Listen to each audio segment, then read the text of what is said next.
मराठवाड्याच्या दृष्टीनं अतिशय महत्त्वाचं हे बिल माननीय महसूल मंत्री बावनकुळे साहेबांनी या ठिकाणी मांडलं। त्याच्याबद्दल मी त्यांचं मनापासून या ठिकाणी आभार मानतो।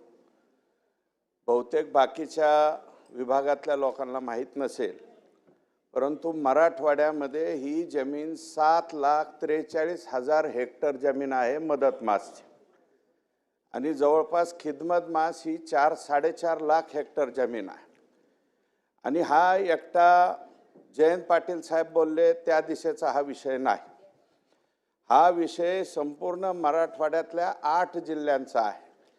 त्याचं कारण असं आहे अध्यक्ष महोदय, की मराठवाडा यशवंतराव चव्हाण साहेबांच्या नेतृत्वाखाली साहेबांच्या म्हणण्यावरती कुठल्याही विना अट महाराष्ट्रामध्ये त्यावेळेस सामील झाला, आणि सामील झाल्याच्या नंतर 1955-56 मध्ये त्यावेळेस म्हणजे अगोदर सर विश्वेश्वरैया मोक्षगुंडम विश्वेश्वरैया हे चीफ इंजिनियर आणि सी म्हणून ज्यावेळेस तिकडं निजामाच्या हाताखाली काम करत होते, त्यांनी त्यावेळेस कासिम रजवीची वक्रदृष्टी हिंदूंच्या देवस्थानावरती पडायला लागल्याच्या नंतर एक ऑर्डर काढली होती आणि विश्वेश्वरैयांना बोलावून घेतलं आणि याच्यामध्ये काय मार्ग काढायचा म्हणून त्यांना सांगितलं की ह्या देवस्थानाच्या जमिनी प्रोटेक्ट करा।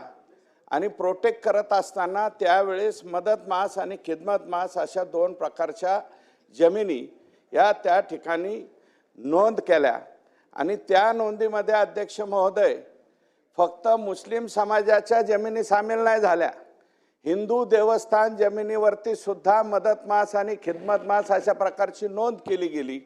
आणि ही नोंद झाल्याच्या नंतर ज्या वेळेस आता 55-56ला जेवढ्या वारसदारांनी त्याच्यामध्ये नावं नोंदवली, या कायद्यामध्ये कधीही बदल झाला नाही, अमेंडमेंटच झाली नाही। ती डायरेक्ट आता ज्यावेळेस विखे पाटील साहेब या खात्याचे मंत्री झाल्याच्या नंतर मी सुधाकरराव कल्याणकर, माननीय अशोकराव चव्हाण साहेब, राणा जगजितसिंह पाटील साहेब असे 4-2 लोक याच्यामध्ये पहिल्यांदा सामील झालो। आणि याच्यामध्ये अध्यक्ष महोदय धाराशिव, आता इथं पाटील आमदार आहेत धाराशिवचे, कळम आणि धाराशिवचे, धाराशिवचं अख्खं शहर हे मदत मास जमिनीमध्ये आहे। लातूरमध्ये सुद्धा हीच परिस्थिती आहे। नांदेड वाघाळा महानगरपालिका पूर्णच्या पूर्ण मदत मास जमिनीमध्ये अध्यक्ष महोदय, आणि यांचा तर पूर्ण मतदारसंघ आहे। हे संभाजीनगरमध्ये हीच परिस्थिती आहे, जालन्यामध्ये हीच परिस्थिती आहे, बीडमध्ये हीच परिस्थिती आहे। अध्यक्ष महोदय 7,43,000 हेक्टर जमीन ही मदत मास त्या ठिकाणी होती, आणि बहुतांशी जमिनी ह्या शहराच्या शेजारी आल्या, आणि याच्या बाबतीमध्ये निर्णय घ्यावा अशा प्रकारची विनंती ही या ठिकाणी झाली।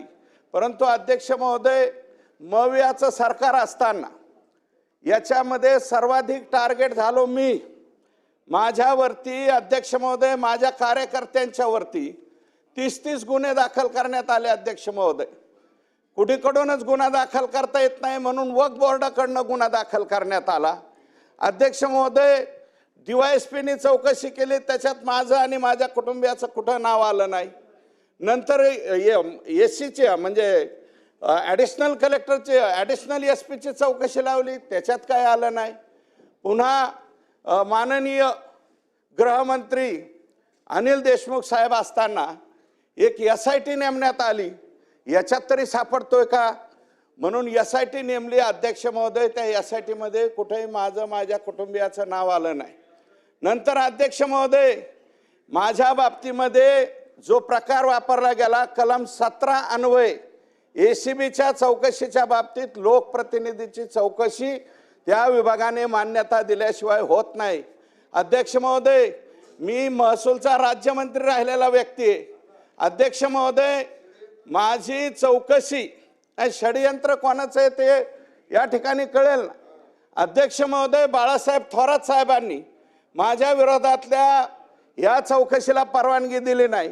अध्यक्ष महोदय याचा एक योग्य वापर माझ्या विरोधात करण्यात आला, हायकोर्टामध्ये गुन्हा दाखल करण्यात आला, केस दाखल केली।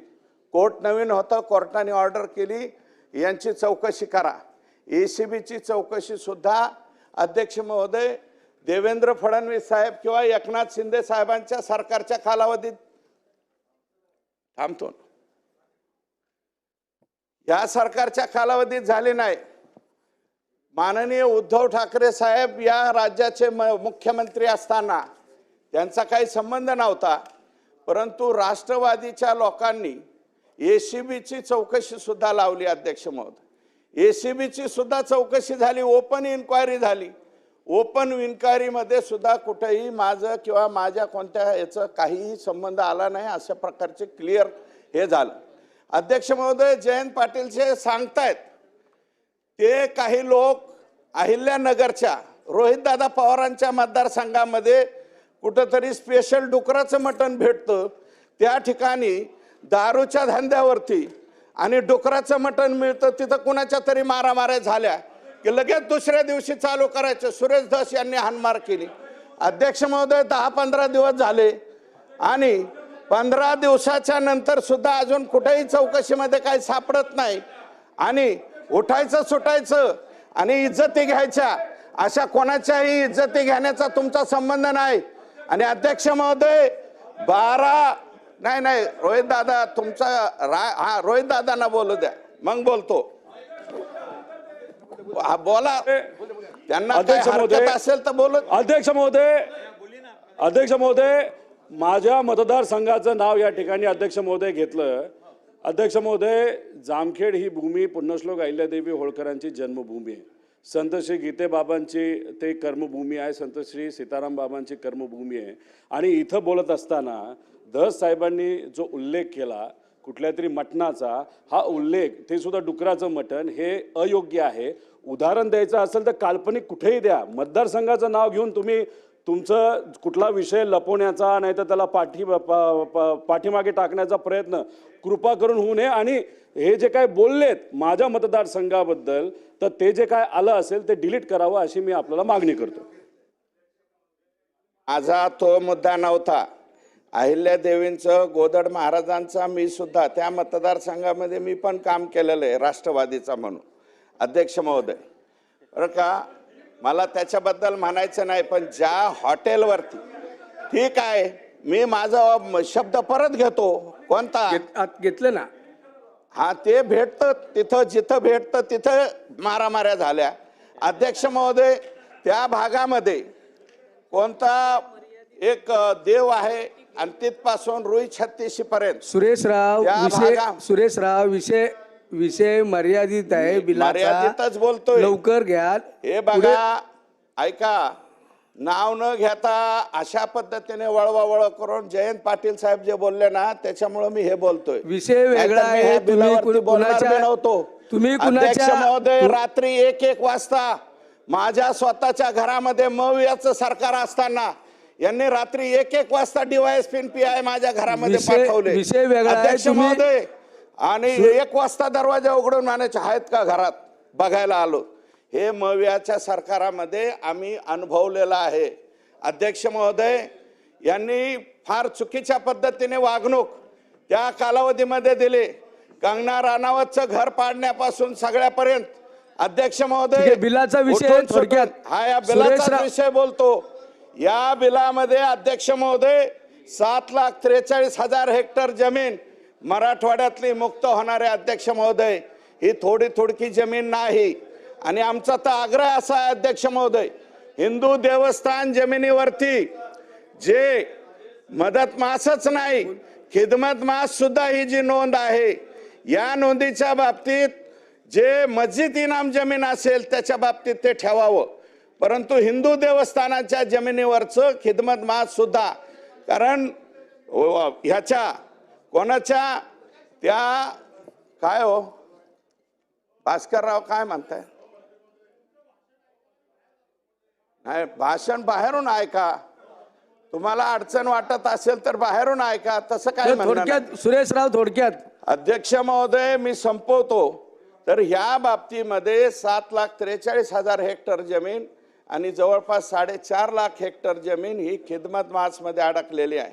अध्यक्ष महोदय, या जमिनी एका कुठल्या मतदारसंघामध्ये नाहीत, एका जमिनी एका तालुक्यात नाहीत, ह्या Repeat. संपूर्ण Double. 8 जिल्ह्यामध्ये Double repeat. 76 तालुक्यामध्ये ह्या जमिनी आहेत. आणि याच्या बाबतीतला निर्णय यापूर्वी कधी होत नव्हता. एकनाथ शिंदे साहेब, माननीय फडणवीस साहेब आणि तत्कालीन महसूल मंत्री माननीय विखे पाटील साहेब आणि आता हा जो निर्णय घेत आहेत बावनकुळे साहेब, यांचं मी मनापासून या ठिकाणी आभार मानतो. आणि अध्यक्ष महोदय जयंत पाटील साहेबांना मी विनंती करतो की असं कोड्यामध्ये बोलू नका. जे काय व्हायची त्या सगळ्या चौकशीला सामोरं जाण्याची आमची तयारी आहे. गेलोत अध्यक्ष महोदय, 5-5 वर्ष याच्यामध्ये चौकशीला सामोरं गेलो, त्याच्यामध्ये कुठेही काय सापडलं नाही. आणि आताही जे तुम्ही भांडणं बिंडणं म्हणतायत ना, कोणाची भांडणं झाली काय झालं त्याची चौकशी करावी. मी SP-ना स्वतः पत्र दिलंय तिथल्या की याची खरोखरच चौकशी करा.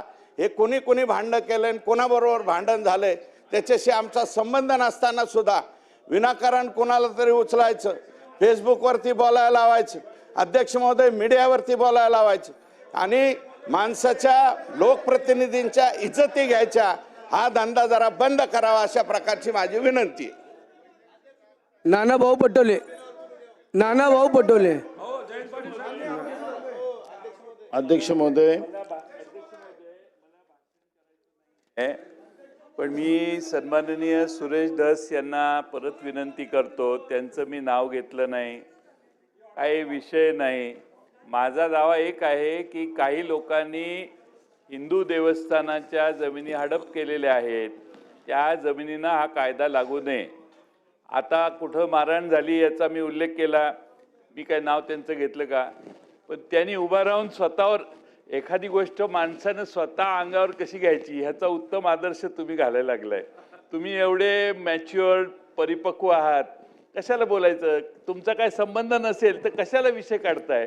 तुमचं मी नाव घेतलं नाही, तुमच्यावर अजून आरोप करायचा आहे मला, पण अजून केलेला नाही, त्यामुळे कशाला गडबड करताय? ज्यावेळी होईल त्यावेळी बघू ना. नानाभाऊ. अध्यक्ष